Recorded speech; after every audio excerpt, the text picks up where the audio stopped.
Sensitivity is intelligence. With grace and skill, you have abundance. Welcome to the Psychic Hour. Host Kelly Brickel is a psychic medium healer, numerologist, and teacher. Her passions are learning about the soul and energy. Whether it's through spirit, emotion, or vibrational numbers, there's always a pathway of information waiting to help. Now, here is your host of the Psychic Hour, Kelly Brickel.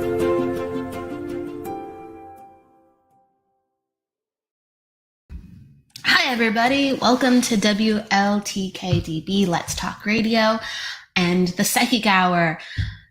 The show is starting right off the top of the month of June, and we welcome you.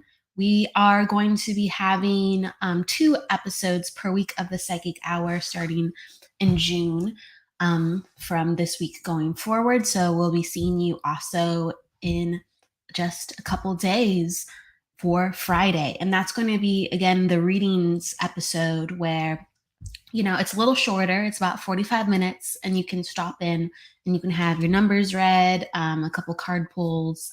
It's just a mixed modality show and it's about just giving back, right? People can come in, ask away, and we'll talk about it before the show begins, the format. And then it's just invites people to have a more interactive experience. And if they want to ask questions, and again, it's more not a topic, it's more just giving back and interacting. So same time, 1 p.m., and that is going to be this Friday. So come on by. It's the first kind of official like launch. We did a test last week. So thank you for everyone that did come for that. So welcome to the Psychic Hour. We have Nicole Strickland on today, and she is a paranormal researcher. She's an author. We'll be going into it when we introduce her after the break. And we're really going to take questions if anyone has them about that topic, about paranormal research experiences, because Nicole definitely has been writing about it, interacting with it, and leading that for years. So she's a wonderful expert to have on. And that leads us into kind of where we usually go with the topic of the day. And so the topic of the day is going to be repeating numbers. Repeating numbers I decided to do today because I've just been hearing a lot of people talk about them again. I think we're always receiving repeating numbers. We're always getting some type of sign. We're always getting some type of kind of nudge or symbol that we hope to interact with. And certain times I hear people commenting about them more than others, like just show me a sign. You know, if I see this, I know that I'm safe. If I see this, I know that I'm on the guided path. If make this, you know, be connected to me because I'm unsure. And so it's interesting because a lot of people don't initially ask for numbers. I think it's more an emotional connected or, you know, object in the environment. Like someone will ask for like birds to fly by, maybe their favorite bird or, you know, their favorite color or, you know, some type of thing from their childhood. And numbers kind of sometimes just hit us in the face. It's just like 555, 222. And the numbers that really people look at the most are the repeating numbers. And so repeating numbers can be, you know, the 111, or it could be 2525. There's some type of pattern. There's some type of energy on repeat. And that's really the magic of the universe. That's the universe orchestrating to work with how your brain is set up to receiving the environment around you, or for the universe to use its collective intelligence to guide you to something happening outside of you where it draws your attention. And the repeated part of it is a built up frequency. You not only have, let's say, 1 1 or 2 1s, but you might have 3 1s or 4 1s in, let's say, a time 11 11 right? Or an address, 22222, or even a phone number or a license plate. So not only are you looking out for a 1 or a 2, but there's this repeated validation. And that's, I think, why people are drawn to numbers so much. In paranormal research, I'm definitely going to ask Nicole about what are some frequent, repeated signs where they receive validation, or her own personal signs. Numbers can happen to us everywhere, anytime. And a lot of people go, what does that mean? What does that mean? Some people are looking directly for them. Other people are like, they're like, good Lord, what does this mean? And honestly, it comes from really two sources of what that can mean most times. One, there's some type of numerical tongue twister, numerical value to the energy frequency present, because all numbers have a certain energetic frequency. And so you can really get into numerology with that, right? And like ones is like about like going forward, new beginnings. 2 is a lot about emotional energy. 3 is a lot about creativity. 4 is about like grounding. But when you get those master numbers, the master numbers in numerology are repeating numbers. So repeating numbers are a very normal and frequent part of numerology. When you get these master numbers, when you get, let's say, a 111, instead of treating it like just 3 ones, you have to add them together. So 111 is a 3 vibration. 22 is a 4 vibration. And so you look at that more so than just the ones or the twos. Okay.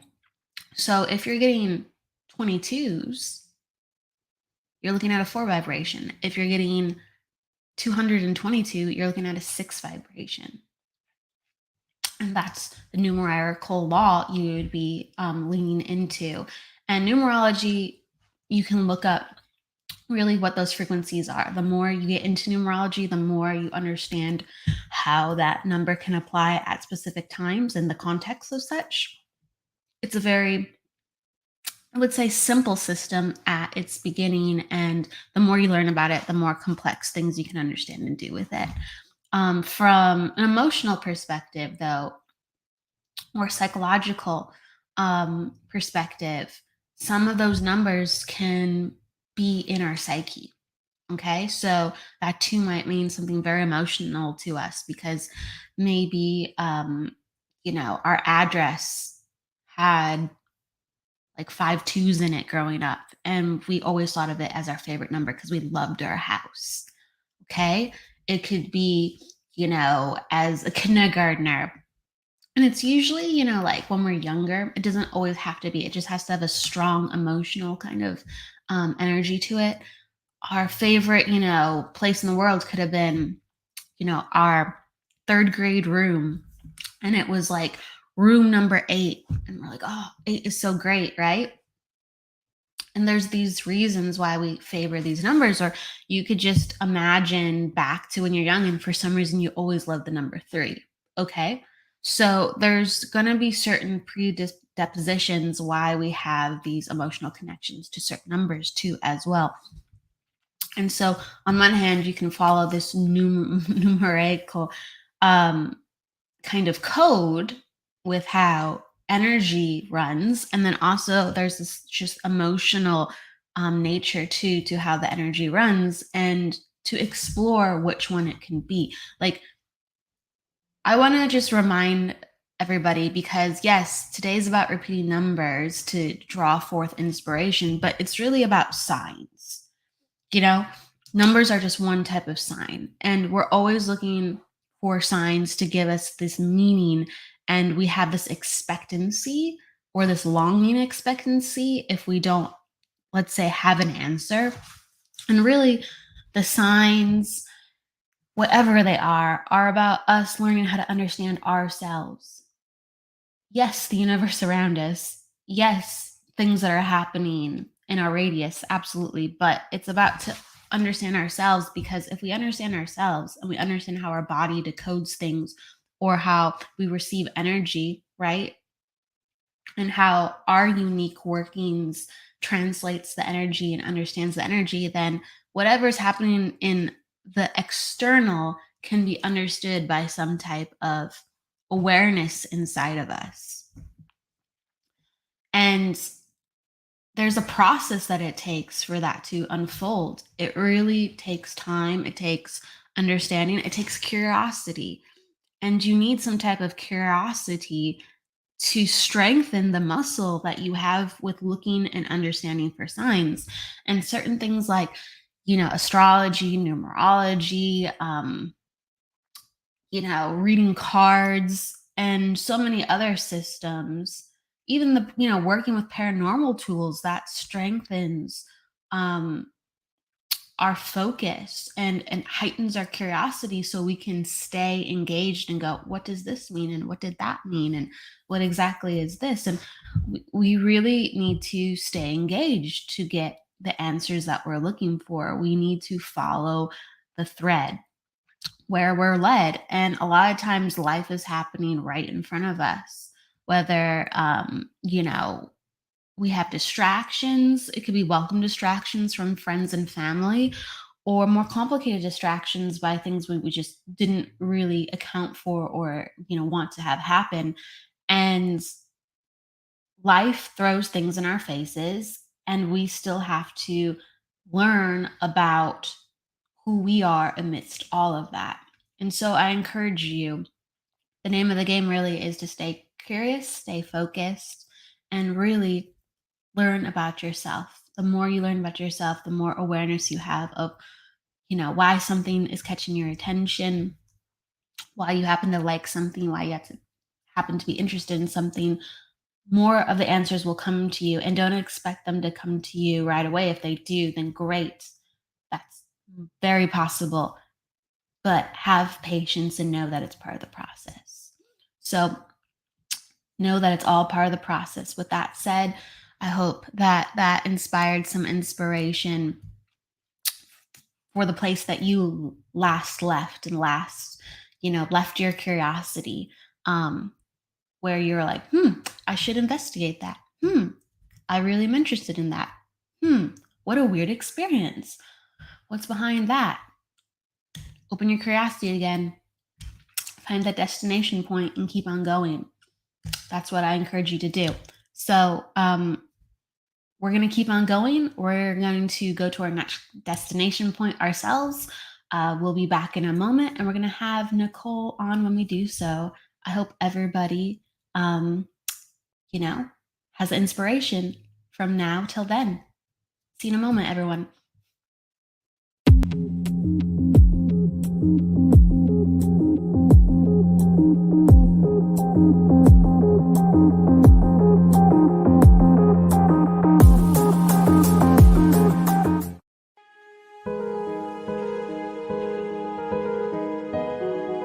Brandon Wainwright is an animal lover, author, energy healer, and former police officer.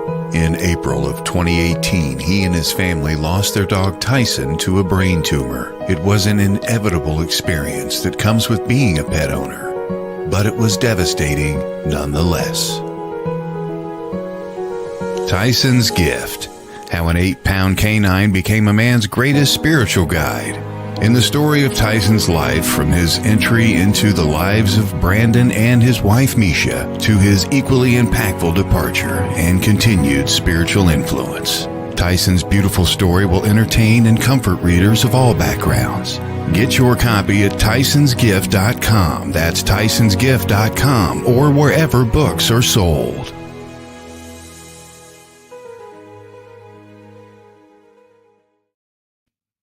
Hello, everybody. Welcome back. We'll be bringing in Nicole in just a moment here. Let's introduce her.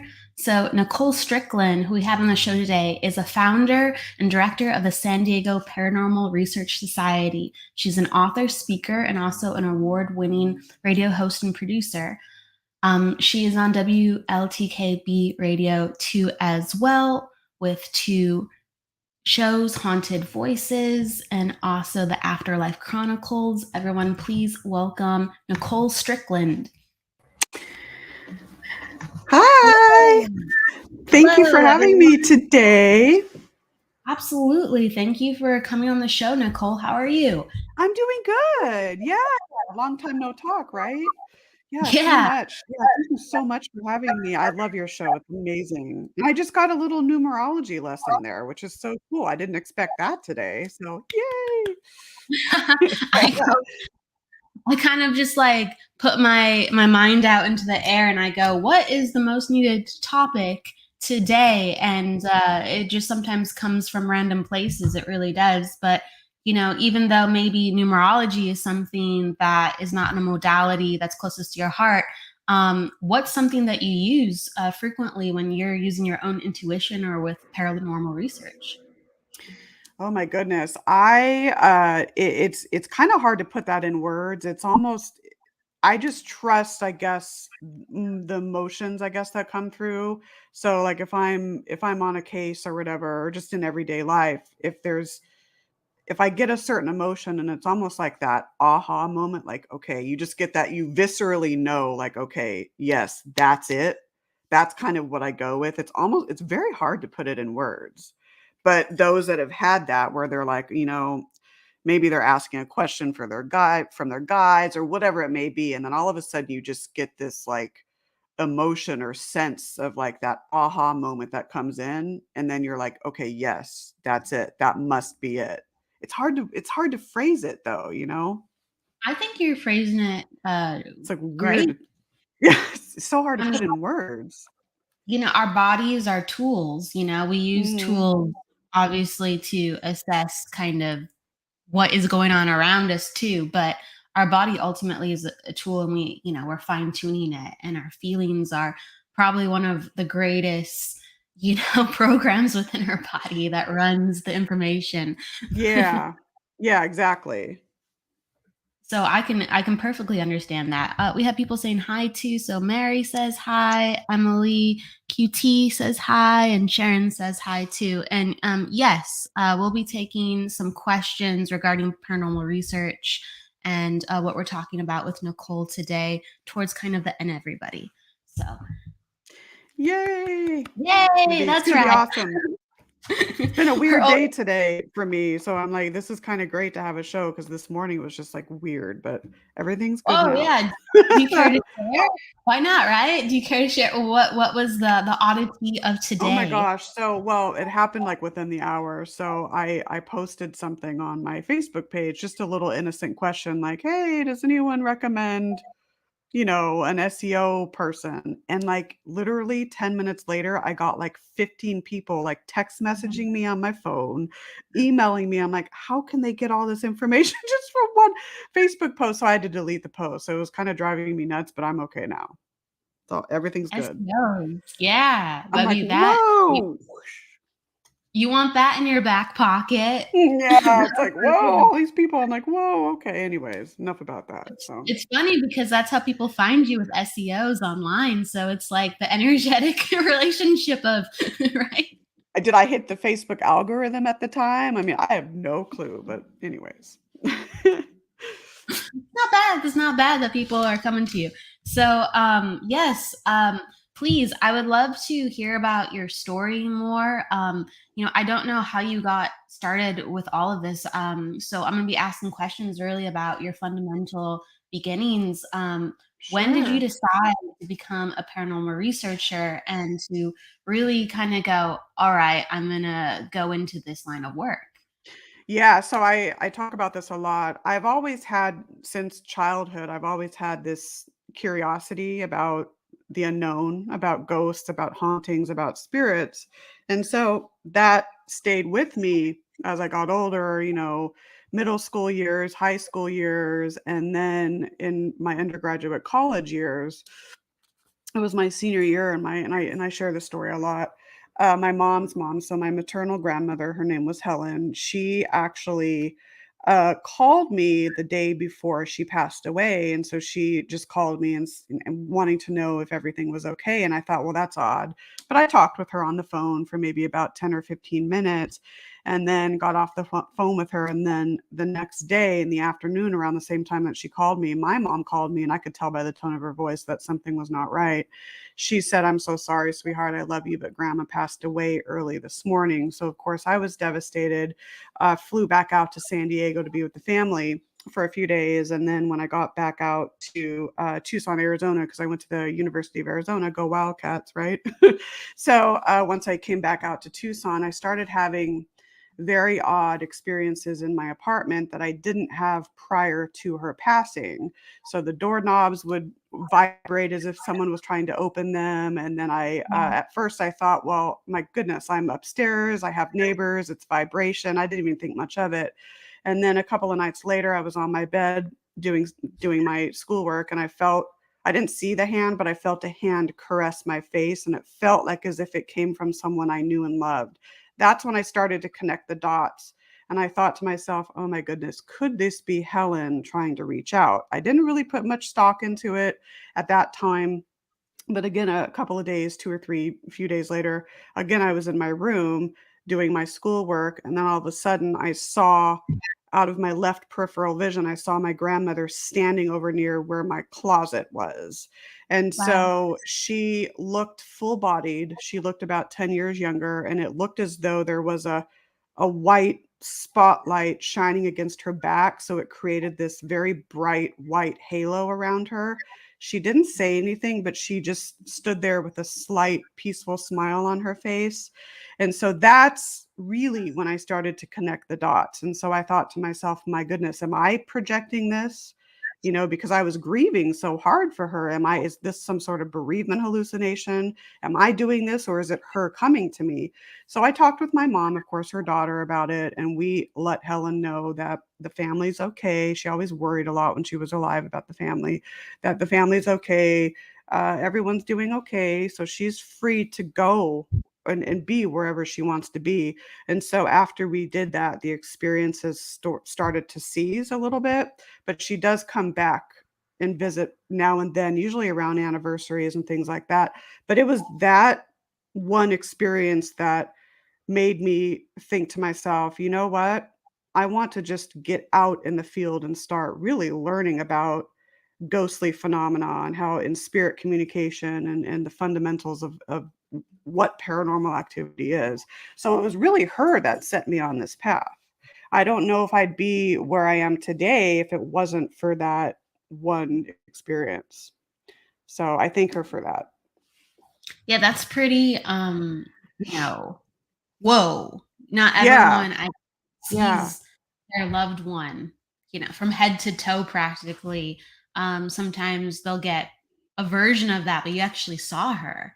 Yeah, full, and it was very slow motion, like, she may have it probably, I mean, for an apparitional sighting, I mean, they're so fleeting, but me looking at her, I would say at least 1 to 2 seconds went by, which is a long time. So I Like got to one. see her. She looked younger, she was just wearing one of her favorite dresses. Her hair was done all beautifully. She was, just more vibrant looking than when she passed, because she was about 96 years old when she passed. So, it was truly amazing, and so I really credit her with getting me on the path of researching the paranormal. And I've met so many amazing individuals, everyone on WLTK-DB, for example, just amazing, all out amazing individuals working in this field, so it's pretty cool. It is really like a pleasure that everyone's so passionate, and we're all coming together for, yes, we have Yeah, like these different passions within the passion of paranormal research, like cryptozoology and paranormal research, and mediumship, and it's really nice. I agree. It feels like harmonious. Um, it that's does. so. May I ask too, with that first initial happening with Helen, did she kind of just evaporate after those 1-2 seconds? How did the transition of she was there to she wasn't there happen? If I remember correctly, it was almost like a slow fade from what I can remember. And then I just after well, when she was there and then she faded, right after I felt just a very strong sense of peace. So because of that feeling of peace, I'm inclined to say that maybe that was her way of letting me know that she's where she needs to be and that she's okay now. So that's kind of what I took from it. So, but yeah, it was like So a slow fade, if slow that makes fade. sense. Yeah, from Yeah, what I remember. Yeah. it absolutely makes sense. From that moment, since you said you had a sense of peace, you didn't have maybe a total sense of anxiety. It kind of led you into a gentler curiosity rather than a panicked curiosity. I would say so, yeah. I mean, before that, I mean, like I said, from childhood, I always had this like strong curiosity about ghosts, about hauntings, about things like that, because that's kind of where my specialty is, in the ghost, spirits, and hauntings arena of paranormal research. But that experience with her, it just almost solidified my curiosity, and it let me know, like, wow, maybe you need to do something with this. And so that's kind of what set me on, basically what set me on the path. And since that time, I volunteered with different paranormal teams in the SoCal, Southern California area, and then I got some experience under my belt working with different people. And then that's when, in 2009, I founded the San Diego Paranormal Research Society. So it's been a really cool journey, I must say.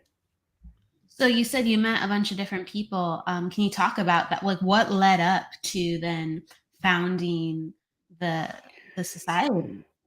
I think early on, I always probably wanted to have my own team, but I wanted to get some experience under my belt. So I early on, I researched online, different teams and if they were looking to have new members. And so I joined one team. I believe it's now, I think it's inactive now, but it was the Southern California Society for Paranormal Research. And so I went on a few investigations with them, just kind of learning the ropes of what goes on an investigation. So I went on a few private home cases and different historical cases, and I really liked the aspect of getting in there and investigating and trying to figure out, okay, what's going on at this site? Is it something that can be explained? Is it something that is definitely considered to be paranormal? So every case is so different. So I really like that aspect about investigating, and then even after the investigation, doing all the data review, listening to the audio and reviewing photos and reviewing video. I really enjoyed that. And so that just stayed with me. And after a while, it just landed in my lap. It was just a strong desire of, you know what, I'm going to have my own team. And that's kind of where that came to be. And so from 2009 to now, I mean, I've learned a lot. The team has changed over the years, different members coming in and out, obviously. So where it is now is, how I like it to be. We're a very small team. We haven't done much in the last 2 years because of the pandemic, so we're slowly starting to get back out there. We actually just got a case request today. Speaking of cases, so it's hard to put in words, but just everything in terms of paranormal investigation for me, I've just put my trust in it, and things have, I guess, flowed as they should with it, if that makes sense. So Yeah, that makes sense. And so you said, you've had different team members throughout the years because it's like, wow, like 13 years, I know, approximately. right? My goodness. It's It's been like, so fat. yeah, Time flies so fast. it's crazy like that. Your current team, who does what on your current team? What responsibilities do they have? Specialties do they have? Sure. So we're very small knit. So we have a lot of a few associate members that sometimes come out with us. And so basically, small knit being, it's mainly Ali Schreiber, a very dear friend of mine, and I. So I, of course, founded the team. So of course, I serve as director. She's co-director. We both kind of involved in the case management duties. It just depends. I may case manage one case, and then she may case manage the next. So it's very collaborative with her and I. We obviously, take on the duties of, when we're on a case, investigating with the different methodologies, doing different sorts of experimentation, whether it's, electronic voice phenomena, ITC, instrumental transcommunication work, divining. Some will employ metaphysical practices as well, working with divining rods, dowsing rods, pendulums. So it's basically a co-effort between her and I, and then of course some of our associate members. If we're investigating, I guess, a site that maybe is larger and we may need more people on site, we'll have guest investigators that we know and trust come, or some of our associate members as well, one of which is Marie D. Jones. She's in San Diego as well. Oh, well, she's more in San Marcos, so about 25 minutes north of me. So we basically share in the Allie and I share in the same duties, and then we also are the co-hosts of the Spirits of the Adobe tours at the Rancho Buena Vista Adobe. So for those that are familiar with San Diego and North County, the Adobe's in Vista. So Vista's right in between Oceanside to the west and San Marcos to the east. So it's a very, very rich, historically rich adobe. Goes back to like 1845, 1850. And so right now it's a historical site. So for 10 years, we've been doing these fundraising tours there, which give people a chance to go throughout the different rooms of the Adobe and learn the history of the site. And then we run it like an actual paranormal investigation. So we'll do a collective group electronic voice phenomena session. We'll do a spirit box session. And then we'll do like a pendulum divining rod session, just to give people an idea of kind of what goes on during an investigation. And then we show different types of equipment and things like that. So that's kind of how it is. So we share in a lot of the duties just because it's so small, and we like it. Allie and I will say this: when investigating the paranormal, when you're with someone that you have a mojo with and you just click, in our experience, we get a lot more with that because there's just something about our combined energy that works and gels really well. And so Allie and I always joke about that. I mean, sometimes we'll be sitting there during an investigation, and I kid you not how many times this has happened. We'll start to ask the same question, and then we'll be like, "My goodness, are you reading my mind? No, are you reading my mind?" I mean, it's crazy. So it just works. So she's phenomenal. I love Allie. That's So amazing, like, the synergy that you have, yeah, like, the synergy. That's a good word. good things are bound to happen when, and it's just like there's never a dull moment. Like, Mm-mm. just be grateful for those people, you know? Right. Few and far Absolutely. between. Um, Absolutely. I know that when you talk about cases, sometimes you go into such detail. Like you do a lot of research and like the history and the background, Yeah. and that's phenomenal. Um, have you always had a passion for like history and like really diving deep in all the details? Well, I can say when I was younger and in elementary school, I would say history was probably one of the subjects I liked better as opposed to math, for example. But I didn't start to really get a gist or a love for looking into historical tapestries until I was an adult. So probably until I started researching the paranormal, that's when I really started to understand that wow, you really can't have authentic paranormal activity without history. It's almost impossible. I almost say like they're best friends with the deer kinship. It's like, peanut butter and jelly, they just go together. So that's when working in the paranormal, I mean, you have to look at the historical aspect of it. And then with, for example, San Diego has all these different layers of historical time periods as many towns and cities do. So it's almost like having a puzzle with all these pieces scattered all over the place, and really finding out and seeing what pieces can fit. And when you can fit, or with paranormal, it's not really black and white, it's gray. But if you can feel comfortable in two pieces of the puzzle fitting together, the experience you get and the vibe that you get from that is so cool. When you can say, "Oh wow, okay, these two pieces can really fit together." And sometimes you can't know for sure if they do, but it's just if without a reasonable doubt, if you can say, "You know what? Wow, these two pieces they really fit together." For example, if you have let's say, a historical aspect of one place, and then let's say on one of your investigations, or if you're doing a case study, meaning that you're there for a longer period of time, which I recommend because it gives you a lot more time to understand what's going on. Let's say you have an EVP capture, electronic voice phenomena capture, that maybe seemingly answers a question or may explain something in terms of the history of that site. Wow, those are like two pieces of the puzzle that may fit. So I love when that happens. That's really, really cool. How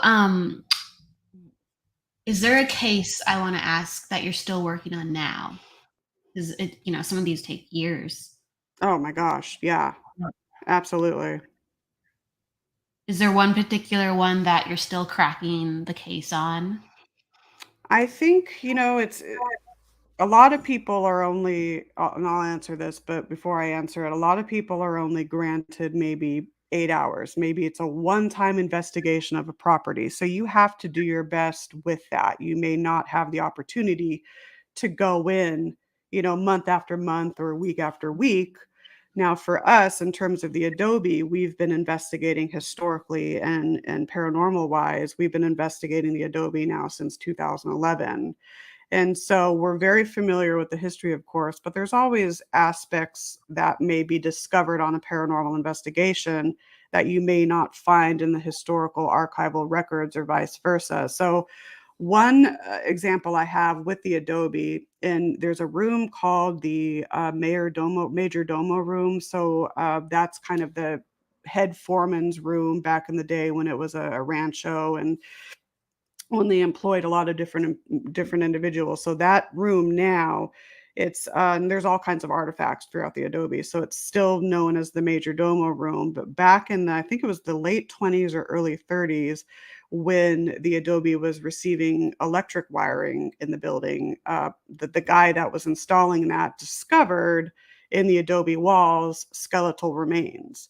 So to this day, we're still not sure who those remains belong to, so we've been trying to figure that out. So we've gone to the Huntington Library, which is an amazing location in San Marino, California, and it has tons of archive evidence archive research about the Adobe. So we've spent some time there going through a lot of those papers and the archives in general to see if we can figure out who these remains belong to. We have questioned in a lot of our investigations and even on tours, we have proposed questions of, if those who are knowledgeable of this, if they're comfortable in answering, can you let us know who the remains belong to? And we still haven't really received a definitive response, but we think we know who it may be, but we're still working on that. So, and again, with the pandemic, we've had 2 years where we haven't been inside at all. So it'll be interesting now when the city of Vista now allows us to go back in, if things have changed. Is the activity going to subside? Is it going to increase? What's going to happen when we first get back in there? So, but I think, with Kate, with paranormal investigation, there's always something new to learn. So even if there's a team that has spent maybe 2 or 3 years at a site, they may say, okay, well, I think we've pretty much discovered all we need to discover regarding this place. Well, maybe not. Maybe they could go in another time and then yet discover something new. So each case is so different in that regard, which makes it so fascinating to me.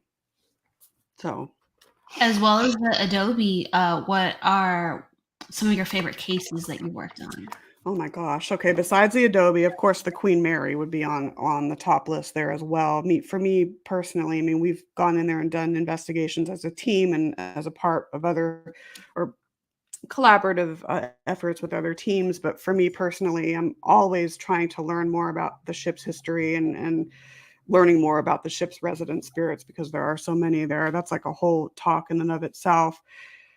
Private residences are interesting as well, especially when you can really help the owners of the homes, or let's say whether it's a home or an apartment. We tend not to like to do apartments just because there's so many erroneous information from like all the other people that are maybe next door or below. So we pretty much just like to stick with residential homes, just properties by themselves.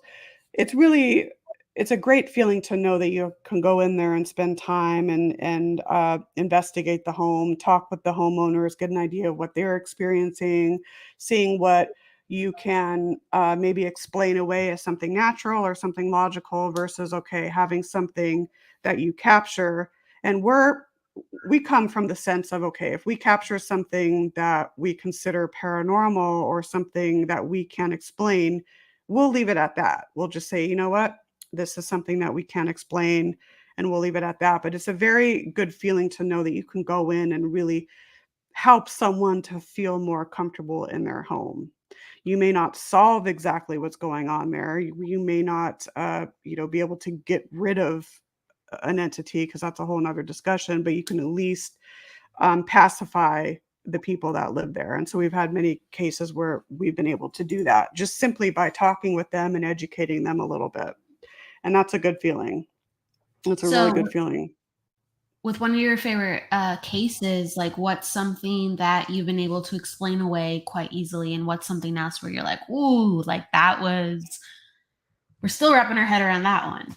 Yeah, so every case is different. I mean, one that comes to mind because it happens often is the whole EMF factor, so the electromagnetic field frequency factor.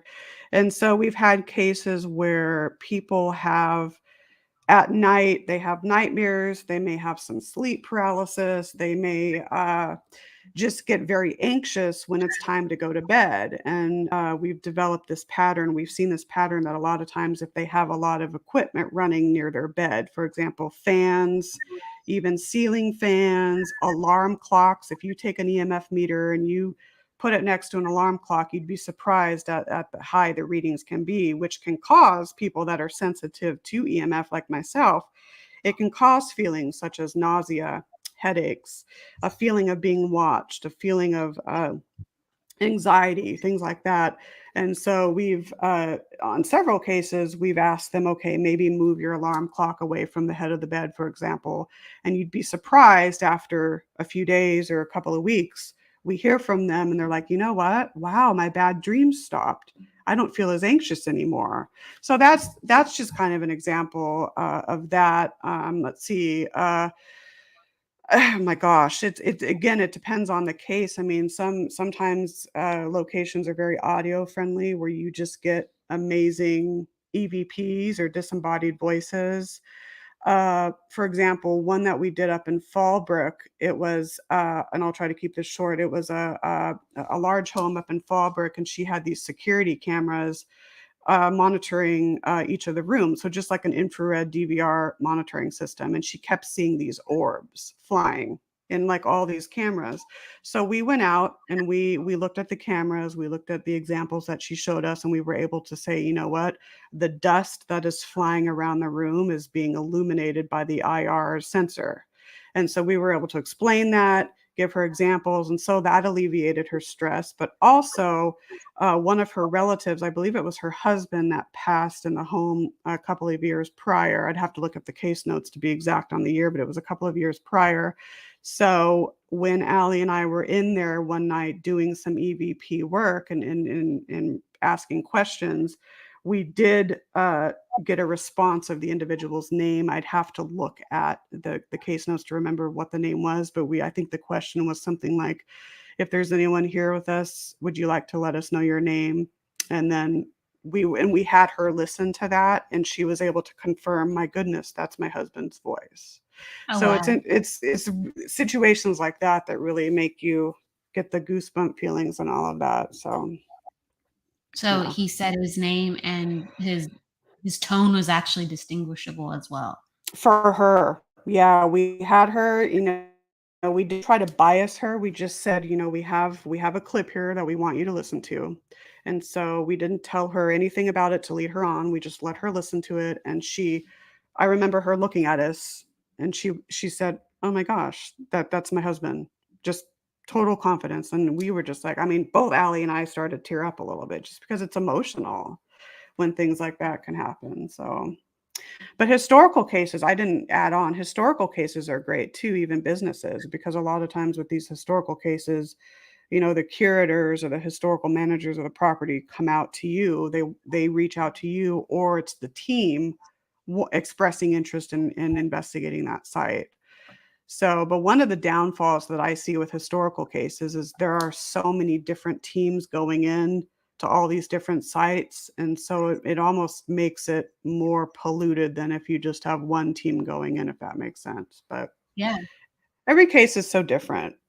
That's another beauty of it, is that you're never going to get the same thing twice necessarily. So yeah. What do you try to, I guess, give people with expectations about paranormal investigations? Oh, very good question. So if we go in, again, it's a little bit different with a private residence or someone's business versus historical, because with historical, a lot of these curators know about the history, they know of the paranormal activity. They just let the teams come in and do their thing, and that's about it. But with private homes or businesses, you're dealing with people that may not know much about the paranormal, that may have this fear of the unknown, if that makes sense. They may not understand and know exactly what maybe a ghost is versus a spirit and things like that. So having the opportunity to go in and explain what you do as a team, sitting down with them, client interviews are great, because we usually do phone ones and then we follow up with an in-person interview, which is very lengthy, interviewing different witnesses separately so we avoid the bias and all of that, and then giving them a rundown of what we do from the pre-investigation, or preliminary is what we call, going around with them and kind of drawing up a map of the locations where they've experienced activity, notating any sort of safety issues, because people have broken bones, for example, on cases, not knowing, especially at night, if they don't know, what could be a safety hazard, things like that. So going in and really outlining what we do, why we do it. So why are we doing this preliminary? Why are we taking baseline photographs? Why are we taking baseline temperature readings and EMF readings, that sort of thing. So really walking them through and having them be a part of the case from start to finish. And sometimes we'll have, depending on if there are certain types of activity that seem to center around the people at that location, we will have them participate if they want. Some teams like that, some teams don't. We don't do that with every case, but if we feel it could really help, we'll allow that. But just being transparent with them at all times, explaining why we do things, educating along the way, talking about how some things in a house can be thought to be very freaky or very ghostly, when in fact it could be you have an old house, maybe it's the settling, maybe you have plumbing issues, maybe you're having all these weird experiences because your electrical wiring needs to be fixed and it's emitting all this weird EMF, things like that. So just going in, I go back to that puzzle, trying to see if we can just piece together those puzzle pieces, seeing if we can, okay, we don't go in as debunkers. We're not going in saying, okay, I'm going to disprove everything. We go in with an open, healthy, a dose of skepticism. Let's see what we can explain away logically right away and get that out of the way. And then we may be left with a few things that, you know what, I'm not so sure this is paranormal, but let's investigate a little bit further and see if maybe we can find an answer to that. And again, sometimes you're left with situations where you just can't explain it away. At that point, maybe call in a specialist. Maybe it's a photograph. Maybe you need a forensic photographer to look at the photograph, So, and then after you've exhausted all the specialists, if you need them, and you're still left with, wow, I can't figure this out, well, there you go. So that was a long-winded answer. My gosh. I tend to go on tangents. My God, please. Don't worry about it. It's your time, like it's your time. Shine away. And this is like, the collection of your experiences. A lot of people want to know that much detail, because I think the perceived, viewpoint on paranormal research is like, okay, let's buy some equipment and like every little thing, let's try to figure out what spirit it is, or, and oh, I heard a bump in the night and that means we have to come back and it could be something. But you're coming from a very different technical perspective, where it's like, this is how we, oversee the land and how we oversee the case and how we make decisions going forward. And we try to, not complicate problems. We analyze things so we can minimize problems, and then we look into what's Yeah. going on with the best of our Right. discretion. So Absolutely. Yeah. that that takes time to, I think, explain, and rightfully so. Rightfully so.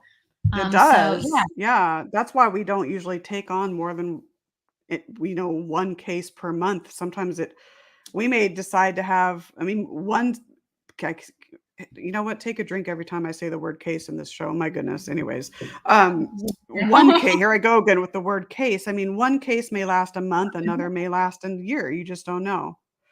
So it just depends on, what sometimes homeowners will want people to come back in, other times not. So you just have to work with what you're given and just do the best you can with that. So,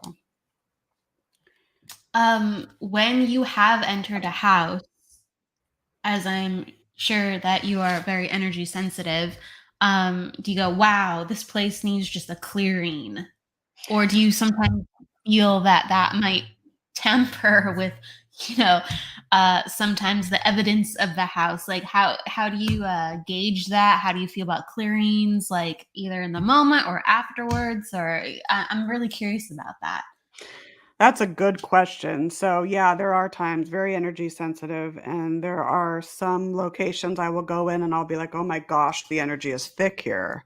So then it's a matter of, okay, is it because of the spiritual energy going on here, or is it the energy that's being emitted by the living? So you have to kind of go through that. Uh, Oftentimes we will recommend, the homeowners to maybe do a sage clearing or a smudging or things like that. It's if we're in someone else's home, we're not going to automatically do that, of course, just without their permission, of course. But and it may be sometimes we've done some investigations where we'll do the investigation as is without changing the energy to see what we have. And then once we're done with that and we have, all of our data and we've gone through our photos and our audio and our video and analyzing, okay, do any EVPs correlate to any personal experiences? Do any disembodied voice captures correlate with any psychic impressions, things like that? After we go through all of that and looking at how the environmental monitoring fits in with everything. So EMF, temperature, things like that, radiation, for example. Then we'll meet with the homeowners, for example, and go over our results with them. And it may be at that point that we say, you know what, you might consider us maybe doing going around and staging the rooms, because I mean I do that for myself every so on, and it's very helpful. And sometimes they'll come to us and they just want that, but it's very interesting because sometimes it's hard to differentiate. Okay, the energy seems so thick. Well, okay, is it energy that is being caused by the family dynamic here? Is there stress going on? Is someone sick? Things like that. Versus, okay, wow, this thickness that we're experiencing, is it caused from an earthbound? Is it caused from a spirit? So sometimes it's very easy to know, and then other times it's confusing, or it may be a mix of the two. Mhm. So it's kind of working through all of that. So Yeah, yeah, to be very patient with those energies, because I 100% agree, because sometimes you can walk into a space and it feels thick, like you mhm. actually feel pressure on your body, or you can actually even see the air vibrating, like, differently, and Yeah. could be a completely positive thing because spirit is around, but, like, y there's all these little fine-tuned, like, okay, kind of what is this? And, like, really to have this relationship with how you feel when you're in it. Like, how you Right. feel in it, because sometimes you'll walk into a room and you're like, "Something's just not right. Mhm. This, like, feels like abuse has been here," and there's a Right. thickness that pushes against your body, and it's different, but it's like, so it's yeah, it's like that's a lot of experience and trial and error and understanding and feeling, and It I is, and it can be agree with you. sensitive too for people. Yeah. Yeah, it could be a very sensitive matter too to people, especially if they're dealing with a situation, maybe a recent death, or maybe there's some sort of mental illness going on, or some anxiety or something going on. Maybe it's a new antique brought in the home that's causing, who knows, and especially if they're sensitive. So sifting through all that is what makes the work that we do so fascinating. And I will say this, I don't believe in the term, paranormal expert. Like I feel like maybe I'm a student of the paranormal, and maybe I specialize in it, but I'm of the thought like, well, how can someone really profess to be an expert in something that hasn't been proven? But yet everyone has their different viewpoints on that. So yeah. Can you say you're a case manager so I can take a drink again? Yeah. I have not alcohol. I have my naked blue machine. Yes, Well, case. There you go. this is mint tea, you know what I Drink. mean? Oh, there you go. Oh my gosh, how many times There's I swear take a shot every time I said the word case in this episode. My lord. so I'm like, okay, I'm clear. I mean, I think that, it's very humble to embrace, like, I'm not an expert of anything, but I feel like if someone's been working on something deliberately and passionately for 10 years, there's going to be distinction where they're definitely more in the Yeah. expert category. Yeah, I And no, I agree on that. Yeah, absolutely. Yeah. I just want to give you kudos. So it's like, if you don't want to Yeah. say that word, then just say you're a case manager so I can take another drink. That's There you go. Case manager, case manager. Oh my gosh. All right. Oh man. I like games. I love it. Yeah, I know, right? And so I'm one of these, I like to make fun of myself every now and then. You know what? Keeps me on my toes. It's good to have, I think a healthy appreciation, because I just, this work will make you laugh sometimes. It really will. It really will. Yep. What I guess back to kind of like clearing and cleansing too. Do you ever feel like once you exit a property, are you like, oof, I need to kind of clear my own energy, and what do you do to kind of reset so you feel like you're able to laugh again? Yeah, that's a good question. Yes. And even I forgot to mention, even it's recommended for everyone that goes into an investigation, whether it's a business, historical site, or a home, to do their own sort of meditation, grounding before they go in, because you want to be healthy when you do this. You want to be healthy, not just physically, but mentally. You want to be in a good emotional place. You want to be in a good spiritual place. So do whatever works for you, whether it's a few minutes of meditation, whatever grounding exercises that you do for you, do that before, even during, and even after. And then, of course, as a team, we have this opening statement that we say before we start. It just basically gives our intent that we come in with a positive intent. We come in with a very high level of respect and reverence for you and the property. So it just kind of lets the general energy know of that site what our intent is. So I recommend that. But yes, I mean, I've come home and I'll need to obviously, wash the clothes, of course, but uh, doing more, sometimes maybe it's more meditation. I may decide to sage. I may decide to just, usually it's meditation for me. I'll just spend a few minutes just kind of coming back into the present, and usually that works. And everyone's different too. Some people like to meditate for a long time. Sometimes, meditation can work just for a few minutes. So that's kind of what I do with it. So I think you said something kind of important too, because you're like, I'll take off my clothes, and put on new clothes. You mentioned clothes, and I think not everyone thinks about that sometimes. Like, and really, clothes really hold a charge. they do. Like, Yeah. really, really, and it's something that's often overlooked, right? If you put on a different t-shirt, different pants, a lot of times I say it's more so the t-shirt. You don't feel as spacey, or you don't feel as maybe the emotions that you picked up when you're at that place. You need that refresh of energy. Right. Absolutely. Yeah. I just think well, I mean, let's say people that work in hospitals, they're going to come home and, wash their scrubs. That's a kind of a different scenario. But yeah, I just think, just getting a new set of energy on those clothes is important, as opposed to just hanging them on the closet. And so whatever energy that may be remaining on them can just kind of linger there and fester. So yeah, totally. That's a good point. It's also kind of Yes, interesting. yes. You kind of made me think of something interesting. Maybe it's not that interesting, but I remember one time recently I was in a hospital, and like, I'm energy sensitive as well, and I feel like if I go into a room, I can kind of like feel the vibe of the room, but in the hospital, it was Mm-hmm. so busy, and so the energies were all mixed because there were so many people, and I was in a room where there was like 100 people like in the Oh my room gosh. itself, right? They're all waiting to Yeah. get right.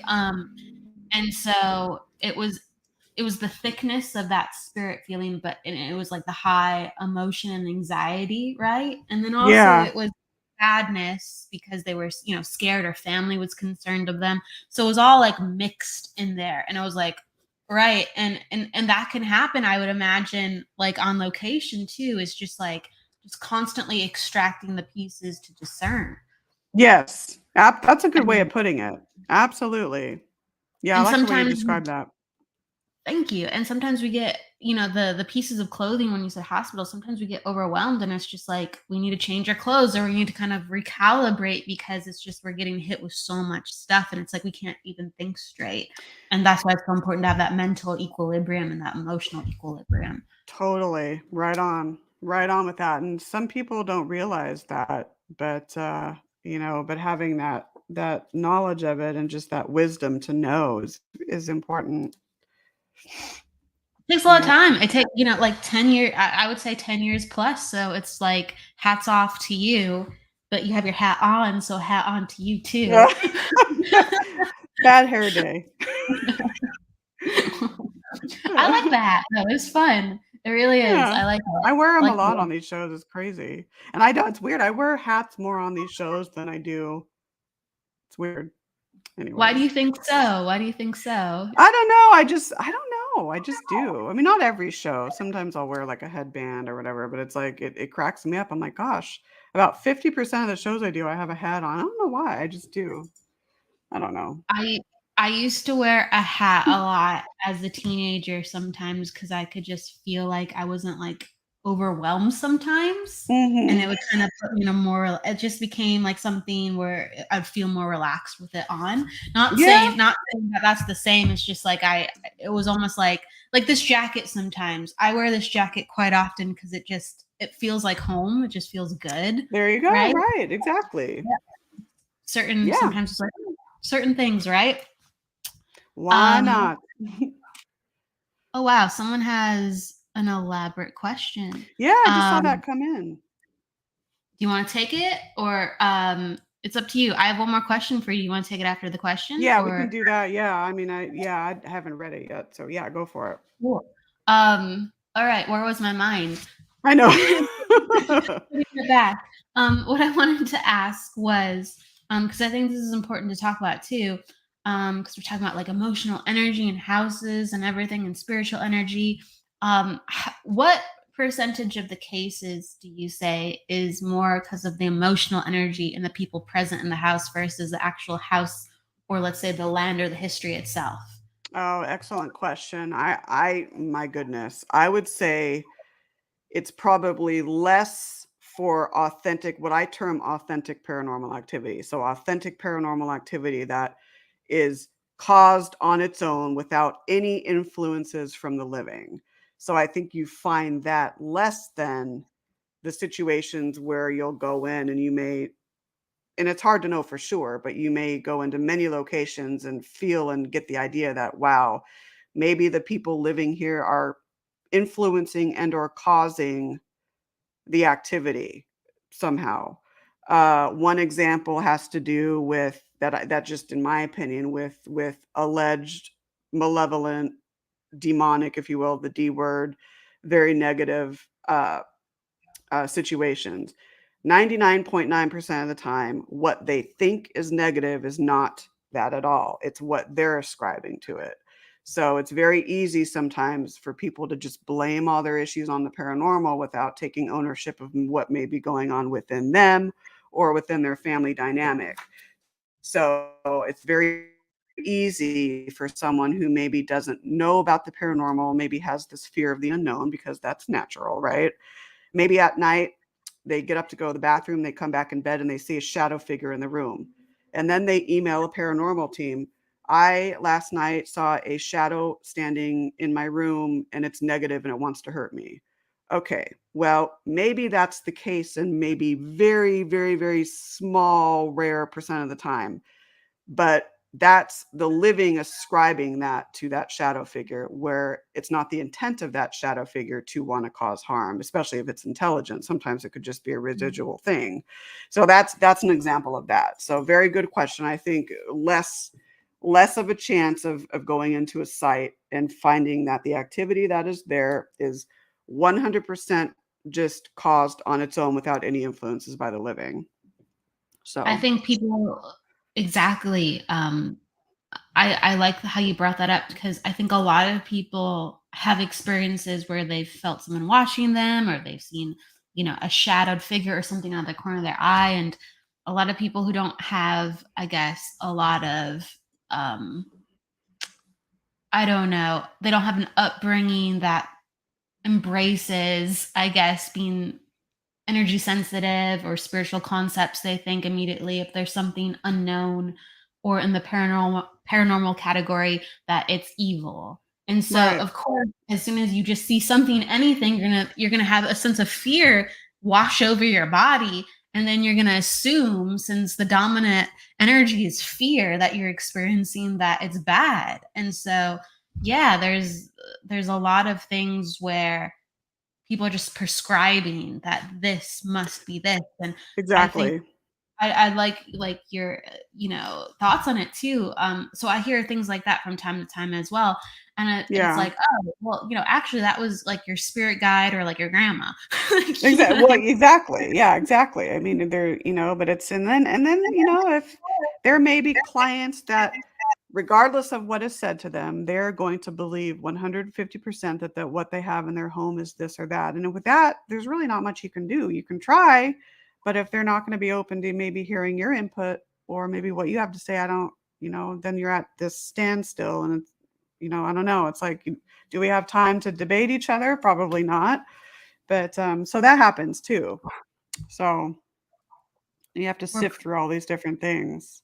gotcha. So there's people Yeah. like definitely just to reject, like, no, it can't be. It has to be something like this. And you're like, we've kind of picked up on something else, and they're fighting you about it. Okay. Yeah. I mean, it's happened a couple of times. A lot of times that can be discovered in the initial client interview as well. You can kind of get that from them. And so then if you know that, then you just can kind of give the option like, well, if you're convinced and there's nothing we can do or say otherwise, then maybe we're not the right team for you. That's kind of how I approach it. So, but that's only happened actually like 2 or 3 times with us. So, yeah. That's good. That's good. Yeah. Like, out of many years, I would say that's a good ratio. Yeah. Let's open up this question with Yeah. Let's Vicky. see what it is. She asked, "Can you explain what happens?" So I guess maybe from an experiential perspective. In Okay. 1976, I lived in Kansas, in a small town. I was 20 years old. My daughter was standing next to me while I was driving. When an ex was an ex Is by acceptable maybe? Back in the it day was when it was acceptable by mothers? oh, okay, I got think it. that's how I read it. Yeah. Yes, I think okay. Um, she ran the stop sign to get home, and she stopped. He had his brake lights on. He was looking for me. It was in a flash. It happened so quick. Okay. Um, I Is there guess more to it? I don't know I if don't there's more know. to It it. like just cuts off. Okay. So I guess to answer you, Vicky, that just it cuts off, so we kind of can't put two and two together. But thank you for Yeah. sharing your experience. It's always good to hear people's experiences. I kind of want to from the inspiration of the question, someone was asking about career and jobs that they have in the future. Like from your perspective as well, like when you were young, you said you were interested in ghosts and the paranormal. Did you ever see yourself doing this? Oh my gosh, no. Not at all. Not until I got to college and after the experience with my grandmother. I mean, going elementary school, middle, high school years, not ever did I ever experience that or no experience. I never thought I'd be doing this. So it's weird how it just happened. So, yeah, So no, was not it in a million years. not really what did you see Mm-mm. yourself doing instead, if I may ask, like, when you were younger? Oh my goodness. Probably something more in the medical field. So I do have, I mean, obviously a counseling background. I have a master's in counseling, so I do that more with the educational background. But yeah, when I was younger, I thought, oh, I'm probably going to maybe be a nurse, maybe follow in my mom's footsteps, or maybe go into medicine. But my grandpa, my mom's dad, was a well-known doctor here in San Diego. He served the Italian community, and he told me early on, he's like, nope, don't go into medicine because it's just that was his opinion way many years back. But I don't know. I just when I was in college, I think I declared pre-med at first, and I was like, nope, nope, not going to do that. But then I did minor in journalism. So I majored in media arts, which is kind of liberal arts for media. So kind of everything from communication, advertising, film, TV, all of that. And then minored in journalism. So with the minor in journalism, maybe I did subconsciously knew I was going to maybe do some writing. But yeah, it's just weird how you may think your life is going to be one way, and then it's totally different a few years later. So I just put my trust in the universe. That's what I do, and so far it seems to be working. I hope. Yeah, yeah, like one step at a time, so it was, like, Yeah, more this moment happened to you, and then you kinda just were walking forward from that, and your life yeah, just kind of evolves. Yeah. absolutely. So, I guess there was, like, sparks of interest, and then it just life went the way it went. Yeah, that's a good way to put it. Did you kind of, like, with in your child's mind too, or your teenage mind, like, envision, or even your gonna young adult mind, because, so many different stages, like, "I'll be writing this," you know? "I'll be a journalist of that," maybe. No, I did not actually. No, I can't think of. Mm-mm. Yeah, no, I. And even as a kid, I was a very creative kid, so I would kinda make up these little skits that I would do and things like that, so but yeah, I never in a million years thought I'd be, writing nonfiction books, for example. So but I'd like to get into fictional writing at some point. I have ideas, I just haven't really sat down and fleshed them out, so It takes time, you it know? does, I know, right? And especially when you're doing juggling, I'm sure everyone knows this, they're juggling so many different things, it's hard. It's like, "Okay." Like, we gotta turn it into, like, a dance. Right? I'm like, "Okay, I'm gonna do this now, then I'm gonna do that." I mean, oh my gosh, story of my life. Oh, Well, how man. did as we're coming to a close, though, I do wanna ask you of how did your, because you have multiple books you've authored. Like, how did they get started? When were you, Oh because my right now you're like, "Oh, I would love to do nonfiction, but I kind of, need a moment," right? So how were your books then birthed? It started so the very first one I wrote was in 2009. Yeah, so that was a field guide to Southern California hauntings. So I met Dale Katzmarek, which is, and I'm actually the California coordinator for his team, Ghost Research Society.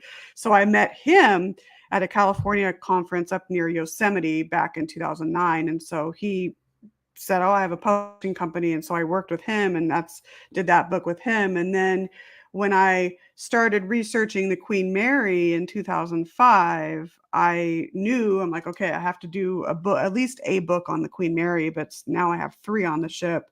So it's just as my love and passion for the paranormal kind of grew, and then my appreciation for writing grew, because once you write one book, you want to write another. It's like, a potato chip. You can't just have one, at least for me. That's kind of how it's flowed. And honestly, I kicked myself because I thought, well, during the pandemic, I'm like, oh yeah, I'm going to just, knock out 5 or 6 books. Well, no, I really did one ebook and that's it. So it just kind of flowed. And so after the Queen Mary books, then I did one on San Diego's Most Haunted. And then, of course, with our tenure at the Adobe, we did Spirits of Rancho Buena Vista Adobe. And then I have an Afterlife book coming out, supposed to be pubbed in the fall, but they're backed up because of the pandemic, which is totally understandable. So that's coming out. And then this anthology that I'm doing with Marie Jones and Denise Agnew, which is going to feature a bunch of different women and their stories in the paranormal, that's coming out. So that's just kind of how it is. And then I'd like to write more, but it's that time thing, like, well, I have this to do, I have that to do. So yeah. Well, for the anthology, I know that you are looking for people who want to share their stories. Yeah, we have quite a few. I think it's probably going to feature, oh my gosh, I don't have a number yet, but it's an anthology. So it's going to feature, different women from all different branches of the paranormal, women that are experienced, whether it's ghosts and hauntings, cryptozoology, ufology, psychic mediums, authors, podcasters, if you will. It's going to feature their journey in paranormal research, what they do, the work that they do. So I can't give a definite number. I mean, it depends. We're not even there yet because we've only just started getting a few stories. But yes, if you know of anyone, if there are listeners that think they would fit that, just let me know and we can give you more information. So, but yeah, it'll be fun. I'm looking forward to it. What other projects would you like to invite people to be a part of with what you're doing now, and where can people find you? Yeah, so I mean, obviously, my radio show, Afterlife Chronicles, part of WLTK-DB as well on Thursday nights. If anyone's interested in coming on that show, whether you're a paranormal researcher, afterlife experiencer, psychic medium, what have you, you're welcome to email me about that, as well as Haunted Voices Radio, which is, Todd Bates' show. He's had since 2004, and then I've been co-hosting with him for I think about a year now. So anyone that's interested in coming on one of those shows or either of them, just, let me know. So yeah, that's it. That's about it. And where can people find you on social media too? Oh yeah, social media. So Facebook, I have different pages, author Nicole Strickland, Afterlife Chronicles and Beyond, the acronym for San Diego Paranormal Research Society, which is SDPRS. Let's see what else. Instagram, author Nicole Strickland, Twitter, SDPRS Nicole, and then my personal site is authornicolestrickland.com, and then San Diego Paranormal Research Society. No, I'm sorry, not society. San Diego Paranormal Research.com. So, And with that said, is there any words of wisdom that you would like to leave our audience with? I would say, my gosh, on the spot, I would say just follow your heart. Follow your heart and the rest will follow, I guess. Follow your heart and just kind of put your trust in the universe and the rest will follow. That's what came off the bat. So Home run, that's beautifully right. Grand slam with that. Yeah. got the baseball cap on almost for it too. I do. Grand slam. It's a grand slam of advice, everybody. For real, trust your heart. With that said, in good trust, I say thank you, Nicole, for coming on the show. It was lovely to have you, and Thank I'm wishing you. everyone. Thank you. I'm wishing everyone a great week ahead. Go with love, light, luck, and live, everyone. However you say it, just go do it. See you next week and see you on Friday. Bye. Bye. Thank you.